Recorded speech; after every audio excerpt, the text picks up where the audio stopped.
बिस्मिल्लाहिर्रहमानिर्रहीम। अस्सलाम वालेकुम नाज़रीन।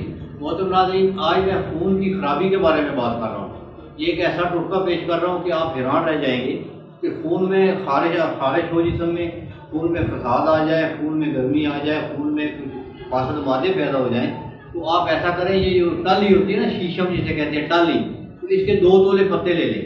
तो इनको 1 गिलास पानी डाल दें, डेढ़ गिलास पानी डाल दें और आग गिरा दें। जब 1 गिलास रह जाए तो उसको उतार लें, वो छान कर ठंडा करके इसको पी लें।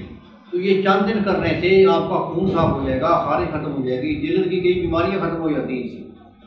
और टाकलाक नुस्खा, इसको गौर से सुने और इस पर गौर करें। जो लोग इस फसाद खून में मुब्तला हैं, जिनका खून गर्म हो चुका है या ख़राब हो चुका है, तो ये इसके लिए बहुत अच्छा है। और ऐसे ये पत्ते पीने से पाँव की तलियों और हाथों की तलियों में जो जलन होती है वो भी ख़त्म हो जाती है। ये ठंडी होती है, शीशम जो होती है ना, बहुत ठंडी होती है, ये मनी को भी गाढ़ी करती है। जरियान, ये पानी पिया जाए तो जरियान इतना भी ख़त्म हो जाता है इसके साथ, नौजवानों के लिए बहुत अच्छा नुस्खा है। तो ये आप लाजमन बनाएं और दुआ में याद रखिए। अस्सलाम वालेकुम।